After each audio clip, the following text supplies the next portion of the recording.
ভার্সিটির প্রথম দিনে সিনিয়র আপুদের হাতে র্যাগিংয়ের শিকার হতে হয়েছে সাব্বিরকে। মধ্যবিত্ত পরিবারের সন্তান হচ্ছে সাব্বির। লেখাপড়ায় অনেক ভালো, তাই টপ রেজাল্ট করে ঢাকা বিশ্ববিদ্যালয়ে চান্স পেয়েছে। দেখতে মাশাল্লাহ পুরো চকলেট বয়। উজ্জ্বল ফর্সা গায়ের রং, যে কোনো মেয়ে প্রথম দেখাতে ক্রাশ খেয়ে যাবে। এবার গল্পে ফেরা যাক। এই ছেলে সিনিয়রদের কিভাবে সম্মান করতে হয় জানো না?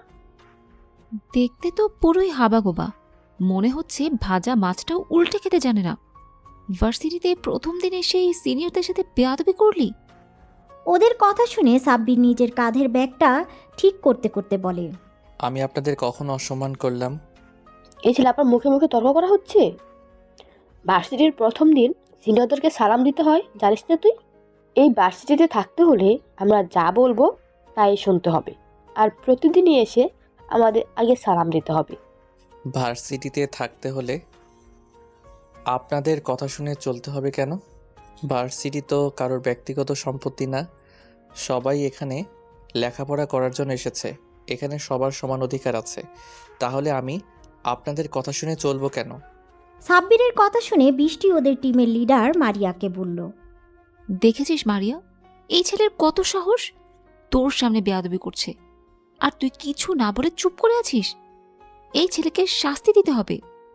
মারিয়া তার হিমিকা, অসম্ভব সুন্দর একটা মেয়ে, পুরো ভার্সিটির ক্রাশ গার্ল। উজ্জ্বল ফর্সা গায়ের রং, বড়লোক বাপের বড় মেয়ে, কিন্তু প্রচণ্ড পরিমাণে বদমেজাজি, তবে মনের দিক থেকে অনেক ভালো। মারিয়া এতক্ষণ বসে বসে বাদাম খাচ্ছিল। বৃষ্টির কথা শুনে হাত জেরে উঠে দাঁড়ায় আর বলে, এই ছেলে, তুই জানিস তুই কার সাথে কথা বলছিস? কার সাথে কথা বলছি সেটা তো জানি না, তবে এইটুকু বুঝতে পারছি কোনো বড়লোক বাবার বিগড়ে যাওয়া মেয়ের সাথে কথা বলছি। সাব্বিরের কথায় মারিয়া বেশ রেগে যায় আর রেগে গিয়ে বলে, তোর এত বড় সাহস, তুই আমাকে অপমান করিস? তুই জানিস আমার বাবা এই ভার্সিটির প্রিন্সিপাল, আমি চাইলেই তোকে ভার্সিটি থেকে বের করে দিতে পারি। দেখেন আপু, আমি নিজের যোগ্যতায় এই ভার্সিটিতে এসেছি, কোনো ক্ষমতার জোরে বা ঘুষ দিয়ে নয়। যোগ্যতা থাকলে যে কোনো ভার্সিটিতেই আমি চান্স পাবো। আপনি যেটা বলছেন ওটা আপনার ক্ষমতার অহংকার। এভাবে নিজের ক্ষমতাটাকে অপব্যবহার না করে সেটাকে কোনো ভালো কাজে লাগান। এমন অনেক স্টুডেন্ট আছে যারা জীবনে অনেক কিছু করতে চায়, শুধু সামর্থ্যের অভাবে করতে পারে না। আপনার যদি এতই ক্ষমতা থাকে তাহলে সেই সমস্ত স্টুডেন্টদেরকে ভার্সিটিতে অ্যাডমিশন করিয়ে দিন।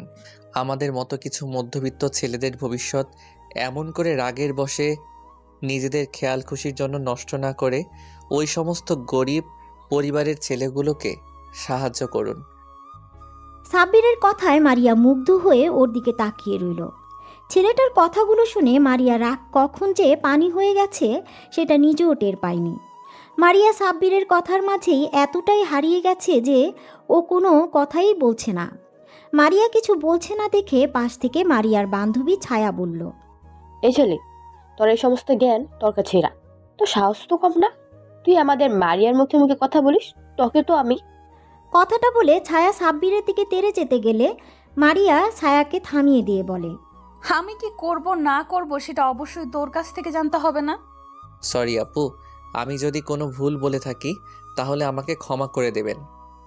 সাব্বিরের কথা শুনে মারিয়ার বান্ধবীগুলো সব হাসতে থাকে। মারিয়া ওদেরকে থামিয়ে দিয়ে বলে, তোর ভুলের জন্য এখন একটাই শাস্তি, তোকে আমাদের এই 5 জনের সমস্ত অ্যাসাইনমেন্ট করে দিতে হবে। কিন্তু আপু, আমি কেন আপনাদের অ্যাসাইনমেন্ট করতে যাব? আমি আপনাদের অ্যাসাইনমেন্ট কিভাবে করব? এটা কিভাবে সম্ভব? এটা তো অন্যায়। আপনারা শুধু শুধু আমার উপরে অত্যাচার করছেন। তুই যদি আমাদের অ্যাসাইনমেন্ট না করে দিস তাহলে তোকে এই ভার্সিটি থেকে রাস্ট্রিকেট করিয়ে দিব। কিভাবে করবি সেটা তোর ব্যাপার, সম্ভব অসম্ভব এই প্রশ্নই আসে না, এটা তোর শাস্তি। আমরা কোনো অত্যাচার করিনি, তুই যে আমাদের সাথে এতক্ষণ বেয়াদবি করলি সেই ভুলের শাস্তি এটা।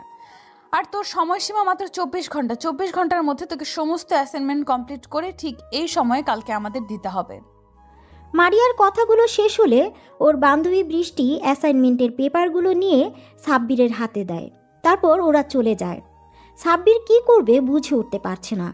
মাত্র 24 ঘন্টার মধ্যে 5 জনের অ্যাসাইনমেন্ট ও কিভাবে কমপ্লিট করবে, তাও আবার ওর সিনিয়র ব্যাচের। যেগুলো কখনো না দেখেছে না করেছে। সাব্বির পেপারগুলো নিয়ে সোজা লাইব্রেরিতে চলে যায়। লাইব্রেরিতে গিয়ে ও মারিয়াদের ব্যাচের বইগুলো খুঁজে বের করে, তারপর ওগুলো নিয়ে বাসায় চলে আসে। অন্যদিকে কিরে মারিয়া, তুই শুধু শুধু বেচারাকে আমাদের অ্যাসাইনমেন্ট করতে দিলি কেন?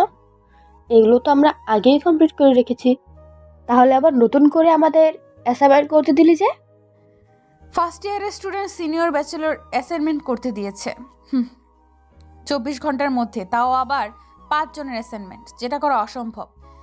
কিন্তু ও এটা করার আপ্রাণ চেষ্টা করবে, কারণ ওর মতো ফকিন্নির বাচ্চার কোনো যোগ্যতা নেই ভার্সিটিতে থাকার। ও যদি অ্যাসাইনমেন্টগুলো না করে আসে, ওকে ভার্সিটি থেকে চলে যেতে হবে। আর এইটাই হবে আমার সাথে লাগতে আসার শাস্তি। মারিয়ার সাথে যে লাগতে আসবে তাকে শাস্তি পেতে হবে। অন্যদিকে সাব্বির ভার্সিটি থেকে ফেরার পর থেকে অ্যাসাইনমেন্ট করতে উঠে পড়ে লেগে যায়। কি হলো আপু, সকালে ঘুম থেকে উঠতে লেট হলো বলে না খেয়ে ভার্সিটি চলে গেলাম, আবার ভার্সিটিতে গিয়ে ক্লাস না করে চলে এলি। এসব কিছু না খেয়ে সে কখন থেকে কী সব করছিস? কি লিখছিস এগুলো তুই? একটু তো খেয়ে নে, দেখ দুপুর 12টা পার হয়ে গেছে, তুই এখনো কিছু খাসনি। এভাবে থাকলে তো তুই অসুস্থ হয়ে পড়বি। উফ আম্মু, বিরক্ত করো না তো। আমি অ্যাসাইনমেন্ট করছি, এগুলো খুব জরুরি। কাজটা শেষ করেই আমি খেতে আসছি, তুমি যাও। আচ্ছা ঠিক আছে, তাড়াতাড়ি আয়, আমি গেলাম। পরদিন ভার্সিটিতে মারিয়া ওর লেডি গ্যাং নিয়ে অপেক্ষা করছে। কি রে, ওই ছোট্ট বাচ্চাটা এখনো এলো না তো? বৃষ্টির কথায় বিরক্ত হয়ে ছায়া বলল, উফ গাধি, তোরা এই বিরক্তকর কথা বন্ধ করবি? হর্দ কথা বাচ্চা, এই বাচ্চাটা আবার কি? কেন, বাচ্চাটাকে বুঝতে পারছিস না? আরে কালকের ওই ছেলেটা যাকে আমরা অ্যাসাইনমেন্ট করতে দিয়েছি, কালকে ওর সাথে এত ঝগড়া করলি, কিন্তু নামটাই তো কেউ জিজ্ঞেস করলি না। ওর তো এখন অ্যাসাইনমেন্ট দেওয়ার কথা, কিন্তু এখনো তো এলো না। সেজন্যই বলছি বাচ্চাটা এখনো এলো না যে। হ্যাঁ, আসলেই তো বাচ্চা। ছায়ার কথাটা শেষ করার আগেই সাব্বির ওদের সামনে এসে অ্যাসাইনমেন্টগুলো এগিয়ে দিয়ে বলল, আসসালামু আলাইকুম আপুরা, এই নিন আপনাদের অ্যাসাইনমেন্ট। সাব্বিরের কথায় ওরা 5 জনে অবাক হয়ে যায়। আর ছায়া বলে, এই ছেলে 24 ঘন্টার মধ্যে সিনিয়র ব্যাচের অ্যাসাইনমেন্ট করা অসম্ভব, তাহলে তুমি কিভাবে করলা? নিশ্চয়ই ভুলভাল লিখে নিয়ে এসেছো। পাশ থেকে বৃষ্টি বলল, এই, কেউ অ্যাসাইনমেন্টগুলো নিয়ে দেখতো সব ঠিক আছে কিনা। ছায়া সাব্বিরের হাত থেকে অ্যাসাইনমেন্টগুলো নিয়ে দেখতে লাগলো। কিছুক্ষণ বেশ ভালোভাবে দেখে বুঝতে পারলো সব একদম ঠিক আছে। তখন ছায়া অবাক হয়ে মারিয়াকে বলল, মারিয়া, এ তো দেখছি সব একদম ঠিক করেছি। এই ছেলে, তোমার নাম কি? জি, আজমাইন হোসেন সাব্বির। মারিয়া এতক্ষণ চুপ ছিল, কিন্তু সাব্বিরের নাম শুনে অবাক হয়ে যায়। তারপর ওকে প্রশ্ন করে, আজমাইন হোসেন সাব্বির মানে? হ্যাঁ আপু, এটাই আমার বাবা মায়ের দেওয়া নাম। আচ্ছা, তোকে কি সবাই টিউশনি সাব্বির ডাকতো? না মানে তুই কি আগে অনেকগুলো টিউশনি করাতি? হ্যাঁ, আমি টিউশনি পড়াতাম, কিন্তু আপনি কিভাবে জানলেন? সাব্বিরের কথা শুনে মারিয়া একটা তাচ্ছিলের হাসি দিয়ে বলে, আমি নীলার বড় আপু। মারিয়া কথাটা বলেই সেখান থেকে চলে যায়। আর সাব্বির মারিয়ার চলে যাওয়ার দিকে অবাক চোখে তাকিয়ে রইল। ও বিশ্বাসই করতে পারছে না যে মারিয়া নীলার বড় আপু। আজ এতগুলো দিন পর এক্স গার্লফ্রেন্ডের নাম শুনে সাব্বির কি বলবে, ওর কি রিয়াকশন করা দরকার সেটাও জানা না। মারিয়া চলে যাওয়ার দিকে ওর বান্ধবীগুলো ওকে ডাকতে ডাকতে চলে যায়। সাব্বির কিছুক্ষণ সেখানে দাঁড়িয়ে থেকে ওদের চলে যাওয়ার দিকে তাকিয়ে থেকে নিজের ক্লাসে চলে যায়। সাব্বিরের ক্লাসে মনোযোগ দিতে পারছে না, বারবার কিছুক্ষণ আগের ঘটনা মাথায় ঘুরপাক খাচ্ছে। মারিয়া নীলার বড় আপু, কিছু একটা ভেবে দীর্ঘশ্বাস ফেলে সাব্বির সেদিনকার মতো কোনো মতে ক্লাস করে সাব্বির বাসায় চলে যায়। দেখতে দেখতে বেশ কয়েকটা দিন কেটে যায়। এই কয়েকদিন সাব্বির আর মারিয়াদের সামনে যায়নি। তারপর হঠাৎ একদিন ভার্সিটিতে কিছু ছেলে মিলে একটা মেয়েকে ডিস্টার্ব করছিল। সবাই সেখানে নীরব দর্শকের মতো দাঁড়িয়ে বিষয়টা দেখছিল, কেউ কোনো প্রতিবাদ করছে না। হঠাৎ ছেলেগুলোর মধ্যে একটা ছেলে মেয়েটার ওড়না নিয়ে নেয়। দূর থেকে বিষয়টা সাব্বির লক্ষ্য করতেই রাগে ওর মাথাটা ফেটে যায়। সাব্বির ঝড়ের গতিতে ছেলেগুলোর সামনে গিয়ে ওড়না হাতে থাকা ছেলেটার বুকে একটা লাথি মেরে হাত থেকে ওড়নাটা নিয়ে মেয়েটাকে গড়িয়ে দেয়। বাকি ছেলেগুলো একসাথে সাব্বিরের দিকে তেড়ে আসে ওকে মারতে। উপায় না পেয়ে সাব্বির ওদের সাথে মারপিট করতে থাকে, কিন্তু সাব্বির একা অতগুলো ছেলের সাথে পেরে উঠছিল না। হঠাৎ কোনো একটা ছেলে চাকু নিয়ে সাব্বিরের দিকে তেড়ে আসে, তারপর আর কিছু বোঝা ওঠার আগেই সাব্বিরের পেটে ঢুকিয়ে দেয়। এমন একটা দৃশ্য দেখে চারপাশটা স্তব্ধ হয়ে যায়। ভার্সিটিতে গন্ডগোল দেখে অনেক আগেই প্রিন্সিপাল পুলিশকে ফোন দিয়েছিল। সাব্বিরকে চাকু মারার পর পুলিশের গাড়ি ভার্সিটির মধ্যে ঢুকে পড়ে। তারপর ভিড় ঠেলে ছেলেগুলো পালিয়ে যাওয়ার আগেই ওদের ধরে ফেলে। সাব্বির পেটে হাত দিয়ে মাটিতে লুটিয়ে পড়ে। ক্ষত স্থান অঝরে রক্ত পড়ছে। সাব্বির পড়ে যেতে কোথা থেকে যেন মারিয়া ছুটে আসে। সাব্বির বলে চিৎকার দিয়ে দৌড়ে ওর কাছে চলে আসে। ততক্ষণে সাব্বির তীব্র যন্ত্রণায় কাতরাচ্ছে। মারিয়া গিয়ে ওর মাথাটা নিজের কোলের উপরে নিয়ে কান্না করে দেয় আর বলে, সাব্বির, এই সাব্বির, কিচ্ছু হবে না তোমার। প্লিজ কেউ আমাকে একটু হেল্প করেন, ওকে হসপিটালে নিয়ে যেতে হবে। প্লিজ কেউ একটু অ্যাম্বুলেন্স ডাকো। কথাগুলো বলতে বলতে ভার্সিটিতে অ্যাম্বুলেন্স ঢুকে পড়ে। সাথে সাথে কতগুলো ওয়াচ বয় এসে সাব্বিরকে অ্যাম্বুলেন্সে উঠিয়ে দেয়, তারপর হসপিটালে নিয়ে যায়। ওরা আধ ঘন্টার মধ্যেই হসপিটালে চলে আসে। তারপর ভিতরে আসতেই সাব্বিরকে স্ট্রেচারে করে অপারেশন থিয়েটারের দিকে নিয়ে যাচ্ছিল। তখনই মারিয়া সাব্বিরের হাত ধরে কান্না করে বলে, তোমার কিছু হবে না সাব্বির, প্লিজ চোখ খোলো প্লিজ। সাব্বিরকে অপারেশন থিয়েটারে নিয়ে যায়। মারিয়া ঢুকতে গেলেই নার্স আটকে দেয় আর বলে, ম্যাম, আপনি কেবিনে ঢুকতে পারবেন না। অপারেশন থিয়েটারে কেউ অ্যালাউ নয়। আপনি আমার সাথে আসুন, কিছু ডকুমেন্টে আপনার সাইন লাগবে। নার্সের কথাতে মারিয়া নির্দ্বিধায় রিসিপশনে চলে যায় আর কিছু পেপার নিয়ে মারিয়ার সামনে দেয় আর বলে, ম্যাম, এখানে একটা সাইন করে দিন। আপনার সাইন ছাড়া আমরা ট্রিটমেন্ট শুরু করতে পারবো না। কিন্তু এগুলো কিসের পেপার? দেখুন ম্যাম, আপনার হাজব্যান্ডের অবস্থা ভালো নয়, তাই এই এগ্রিমেন্ট পেপারে আপনাকে সাইন করতে হবে। ট্রিটমেন্ট চলাকালীন সময় আপনার হাজব্যান্ডের কিছু হয়ে গেলে হসপিটাল কর্তৃপক্ষ দায়ী থাকবে না। ম্যাম, তাড়াতাড়ি সাইনটা করুন, ওনার অবস্থা খুবই খারাপ, লেট করা ঠিক হবে না।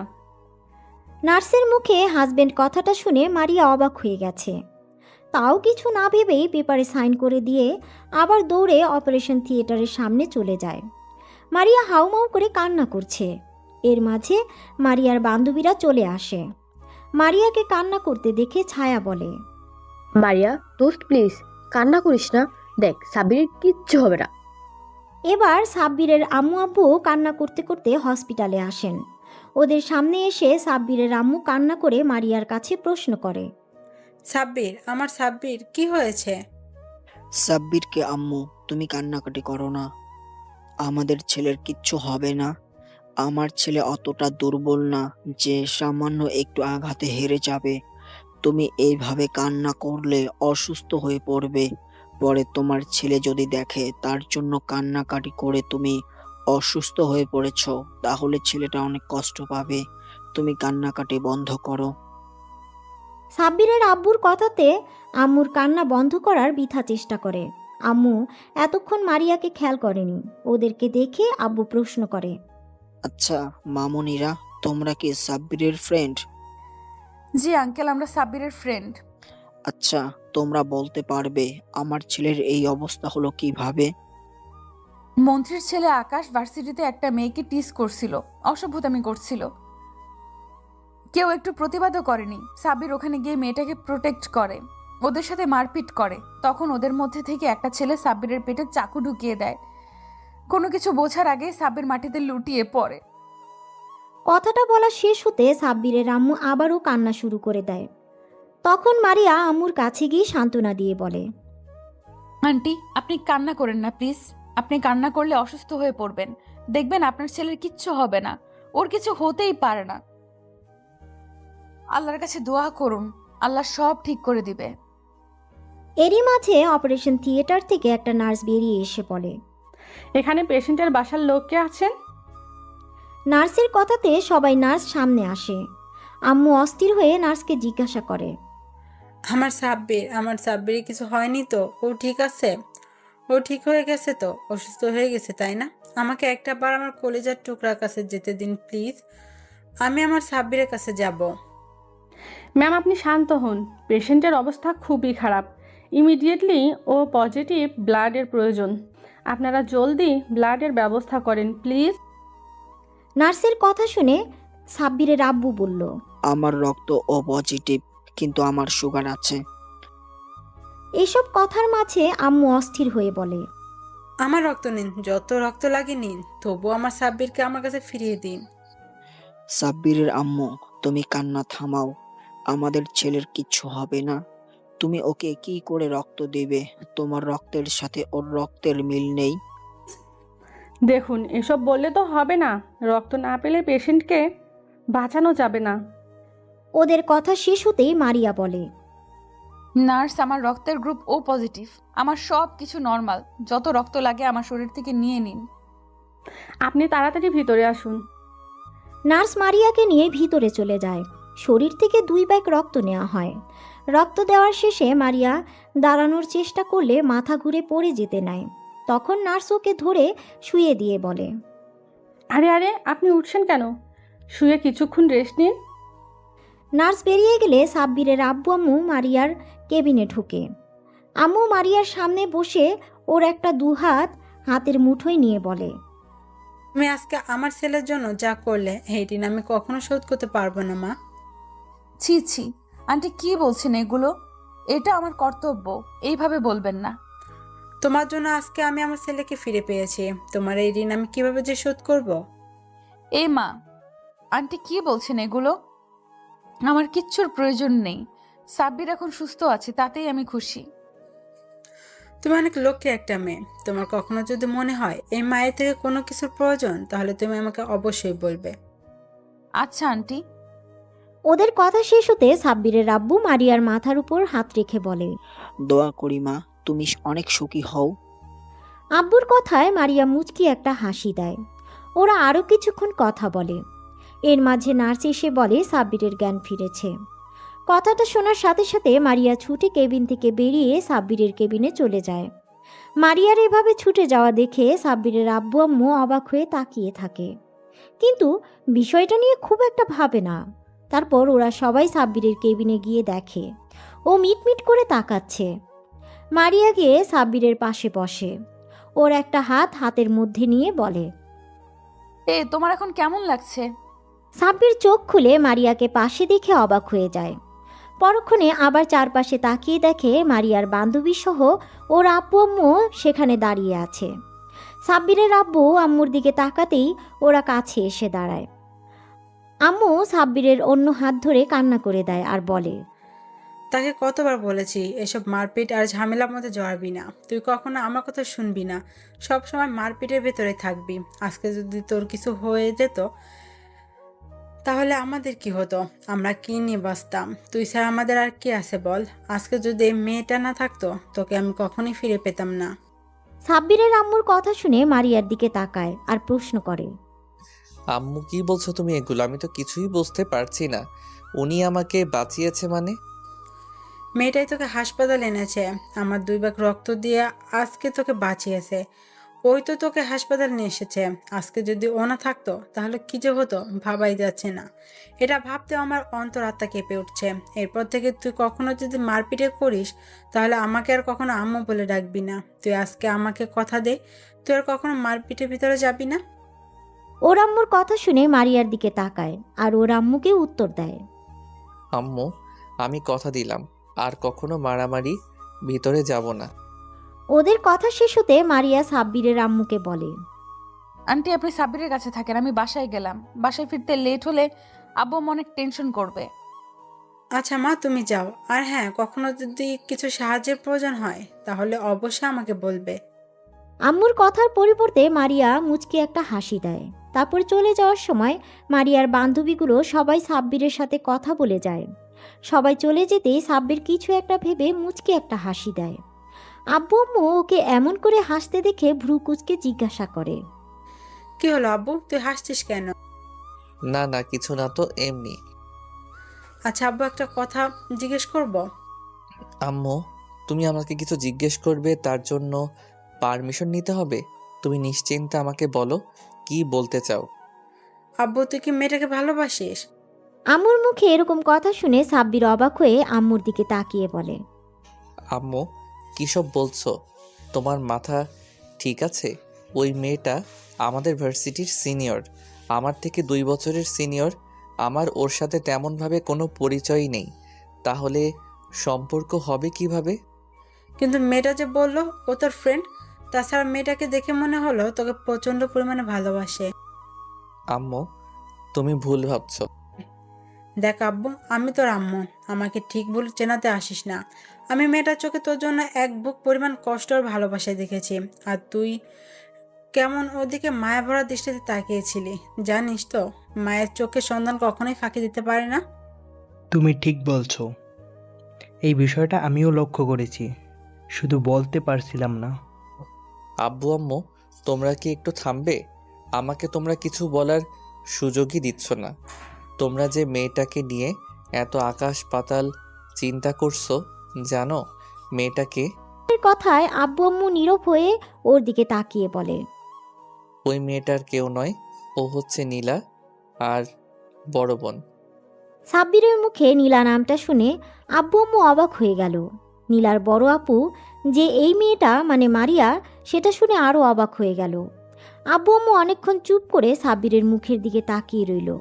তারপর নীরবতা ভেঙে আম্মু বলল, নীলা মানে সে পিচ্চি মেয়েটা যাকে তুই টিউশনে পড়াতে যেতি?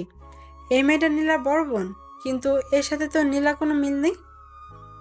সাব্বির ওর আম্মুর কথায় বিরক্ত প্রকাশ করে বলে, আম্মু, তোমার কি মাথা খারাপ হয়ে গেছে? ওরা কি যমজ নাকি একই রকম দেখতে হবে? উফ, তুই একটা মাথা মোটা। আমি কি চেহারা মিলা কথা বলেছি নাকি? আমি বলতে চেয়েছি নীলা অহংকারী, বদমেজাজি আর জেদি একটা মেয়ে।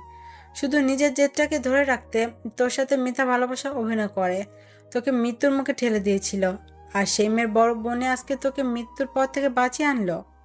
সাব্বিরের আম্মুর কথা শুনে মুচকি একটা হাসি দেয়। পরক্ষণে আবার ওর আম্মুর মুখে এমন কিছু শুনে যা শোনার জন্য মোটেও প্রস্তুত ছিল না। তবে যাই বলো না কেন সাব্বির আব্বু, মেয়েটাকে কিন্তু আমাদের সাব্বিরের সাথে খুব সুন্দর মানাবে। যদিও সাব্বির থেকে 1 বছর সিনিয়র, তাতে কি, মেয়েটাকে আমার বেশ পছন্দ হয়েছে। অহংকার নীলার থেকে তো ভালোই। আচ্ছা ঠিক আছে, অনেক কথা বলা হয়েছে। ছেলেটা এত বড় একটা ঝড় গেল, এখন আর কথা না বলে ওকে রেস্ট নিতে দাও, আর তুমি বাইরে চলো। আব্বু আম্মু কেবিন থেকে বেরিয়ে যায়, আর সাব্বির সেই পুরনো দিনের ভাবনাতে ডুব দেয়। দেখতে দেখতে 2টা দিন কেটে যায়। এই 2টা দিন সাব্বিরকে হসপিটালে থাকতে হয়েছিল। আজকে সাব্বিরকে ডিসচার্জ করা হবে। যাওয়ার আগে ক্ষত স্থানের ড্রেসিং করার জন্য একটা নার্স এলো। তারপর নার্স কিছু একটা ভেবে বলতে লাগলো, আচ্ছা, আপনার স্ত্রী তো আর এলো না, উনি কি অসুস্থ নাকি?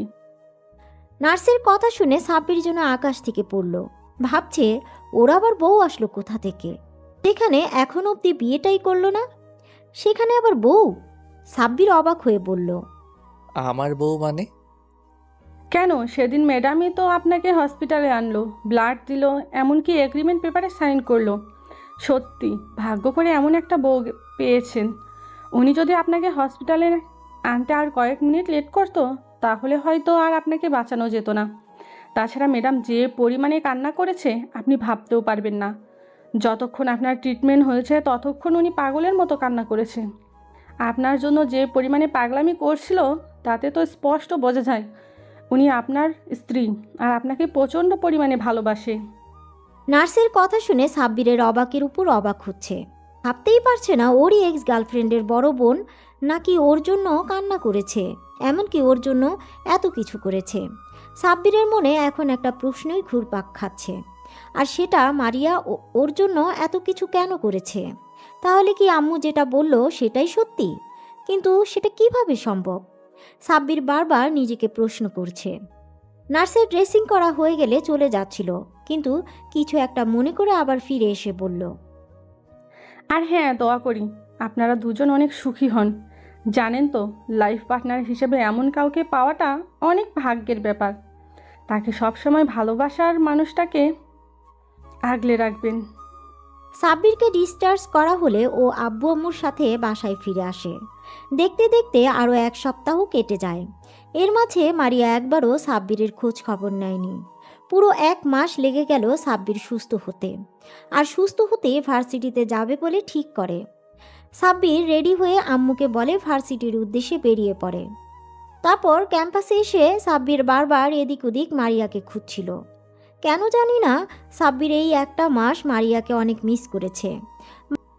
অনেকক্ষণ মারিয়াকে খুঁজেও যখন পেল না, তখন হতাশ হয়ে ক্লাসে চলে যায়। তারপর ক্লাস করতে থাকে। অন্যদিকে কি রে মারিয়া, আজ এতদিন পর সাব্বির ভার্সিটিতে আসলো আর তুই একটা বার ছেলেটার সাথে দেখা করলি না? এই কয়টা দিন তো পাগল হয়ে গিয়েছিলি ওকে দেখতে না পেয়ে, আর আজকে যখন ও এসেছে একটা বার ওর সামনেও যাচ্ছিস না। দেখলাম ও তোকে অনেকক্ষণ যাবৎ খুঁজছিল, অবশেষ না পেয়ে মুখটা মলিন করে ক্লাসে চলে গেল। ওদের কথা শুনে মারিয়া মলিন সুরে বলে, আমি কিভাবে ওর সামনে যাব বলতে পারিস? সাব্বির নিশ্চয়ই এখন আমাকে ঘৃণা করে। আজব তো, তাকে ঘৃণা করবি কেন? কারণ আমি যে নীলার বোন, এটা জানার পর থেকে সাব্বির নিশ্চয়ই আমাকে ঘৃণা করে। সাব্বির হয়তো ভাবে আমিও নীলার মতো অহংকারী, বদমেজাজি আর প্রতারক। আর তার প্রমাণ তো আমি নিজেই দিয়ে দিয়েছি। ছেলেটা ভার্সিটির প্রথম দিন আসতেই ওর সাথে কি করলাম, তখন ও কি বলেছিল তোদের হয়তো মনে নেই, আমি নাকি বড়লোক বাবের বিগড়ে যাওয়া সন্তান। আর আমিও তো নীলার মতোই ওর দারিদ্রতার সুযোগ নিয়েছিলাম। ছেলেটা যে কয়টা দিন হলো ভার্সিটিতে আসছে, আমি প্রত্যেকটা দিন ওর সাথে রাফ বিহেভ করেছি। দেখ মারিয়া, আমরা সবসময় যেটা ভাবি সেটা কিন্তু হয় না। তুই কি জানিস আমরা নিজেরাই নিজেদের শত্রু? যে বিষয়টা নিয়ে আমরা ভয়ে থাকি সেই বিষয়টা নিয়ে আমরা এতটাই চিন্তা করে ফেলি যে যেটা হবার নয় সেটাও কল্পনায় চলে আসে। তারপর সেটার সম্মুখীন হবার সাহসও হয় না আমাদের। এভাবে ভুলভাল চিন্তাভাবনা বাদ দিয়ে সাব্বিরের সাথে দেখা করে কথা বল। ছেলেটার উপর দিয়ে এতটা ধকল গেছে, ওকে জিজ্ঞেস কর এখন কেমন আছে। ওকে একটু সময় দে। আর তোর জন্য যদি ওর মনে কোনো নেগেটিভ চিন্তাভাবনা থাকে তাহলে সেটা দূর করার চেষ্টা কর। ভার্সিটিতে এসেই ও প্রথমে তোকে খুঁজছিল, আর তুই ওকে এড়িয়ে যেতে চাইছিস। বৃষ্টির কথাগুলো মারিয়া মনোযোগ দিয়ে শুনল। তারপর নিজের মনকে প্রশ্ন করল, বৃষ্টি ঠিকই বলছে, আমার একবার সাব্বিরের সামনে গিয়ে ওর সাথে কথা বলা দরকার। অন্যদিকে সাব্বিরের ক্লাসগুলো শেষ হলে ও ক্যান্টিনের দিকে যাচ্ছিল। তখনই বৃষ্টি আর ছায়া এসে ওর সামনে দাঁড়ায় আর বলে, এই শোন মারিয়া, তোকে ভার্সিটির পেছন দিকের লেকের পাড়ে যেতে বলেছে। মারিয়া নামটা শুনে সাব্বিরের মুখে হাসির রেখা ফুটে ওঠে। তখন ও বলে, মারিয়া আপু আমাকে ডেকেছে, কিছু বলবে আমাকে? তোর সমস্যা কি বলতো? এত বেশি বুঝিস কেন সব বিষয়ে? তোকে না বললাম মারিয়া ডাকছে, তুই সেখানে না গিয়ে আমাদের প্রশ্ন করছিস। যে ডেকেছে তার থেকে শোন। সাব্বির আর এক মুহূর্ত সেখানে না থেকে ওখান থেকে ছুটে ভার্সিটির পেছনের দিকে লেকের পাড়ে চলে আসে। আসতেই খেয়াল করে মারিয়া একটা বেঞ্চে বসে আছে। মারিয়ার কোমর ছাড়িয়ে লম্বা চুলগুলো এলোমেলো বাতাস অবাধ্য বিচরণ করছিল। এতদিন পর মারিয়াকে দেখে সাব্বির একটা ঘোরের মধ্যে চলে যায়। ও গুটি গুটি পায়ে হেঁটে মারিয়ার পাশে গিয়ে বসে পড়ে। এতগুলো দিন পর সাব্বিরকে দেখে মারিয়ার ভেতরে অজানা শিহরণ খেলে গেল। মারিয়ার বুকের মাঝে নীল সমুদ্রের উথাল পাথাল ঢেউ বইতে শুরু করলো। মারিয়া লজ্জা মিশ্রিত এক চাহনিতে সাব্বিরের দিকে তাকায়। দেখে সাব্বির একটা ঘোর লাগা দৃষ্টিতে ওর দিকে তাকিয়ে আছে। সাব্বিরের নেশালো চাহনিতে মারিয়ার লজ্জাটা বেড়ে দ্বিগুণ হয়ে গেল। মারিয়া লজ্জা পেয়ে চোখ জোড়া নামিয়ে নিয়ে হালকা কাশি দেয়। কাশির আওয়াজে সাব্বিরের ঘোর কাটে আর আমতা আমতা করে বলে, মানে না, আসলে কেমন আছেন আপু? মারিয়া লজ্জা পেলেও সাব্বিরের মুখে আপু ডাকটা কেন জানি সহ্য করতে পারল না। মারিয়া রেগে আগুন হয়ে গেল আর বলল, ওই কুত্তা, বান্দর, বিলাই, হনুমান, হাতি, গন্ডার, মাথা মোটা, খাটাস, উল্লুক, ফাল্লুক, আমি তোর কোন জন্মের আপু? এমনভাবে আপু বলছিস যেন আমি তোর মায়ের পেটের আপু। খবরদার, আর কখনো যদি আমাকে আপু বলে ডেকেছিস তাহলে তোর খবর করে ছেড়ে দিব, কুত্তা, বলে রাখলাম। মারিয়ার আগে ফুঁসতে লাগলো। সাব্বির আবুলের মতো মারিয়ার রাগী চেহারার দিকে তাকিয়ে ভাবতে লাগলো, আপু, আপনি তো আমার 2 বছরের সিনিয়র, তাহলে আপনাকে আপু ডাকবে না তো কি ডাকবো?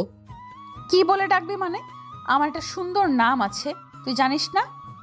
এখন থেকে আমার নাম ধরে রাখবি। আর কি আপনি আপনি লাগিয়ে রেখেছিস? হ্যাঁ, কিন্তু আপনি তো আমার থেকে বড়, আপনার নাম ধরে ডাকলে সবাই বিষয়টা কিভাবে নিবে? আর আপনি বলে না ডাকলে সেটা তো বেয়াদবি হয়ে যাবে। আপনি না বলেছিলেন আপনাদেরকে সম্মান দিয়ে কথা বলতে, আমি তো এখন সেটাই করছি।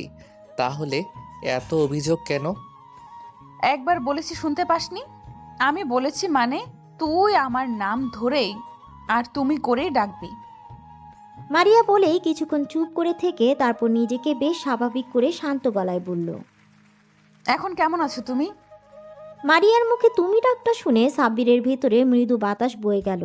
তারপরও বলল, আলহামদুলিল্লাহ ভালো আছি, আপনি কেমন আছেন? সাব্বিরের মুখে আবার আপনি ডাক শুনে মারিয়া রাগী চোখে তাকিয়ে সাব্বির আমতা আমতা করে বলল, আপনাকে তুমি ডাকতে সময় তো লাগবেই। আমি সবাইকে আপনি করে ডাকতে অভ্যস্ত, তাই তুমি ডাকটা সহজে আসে না। সাব্বিরের ভয়ার্ত চেহারা দেখে মারিয়া একটু মুচকি হাসে।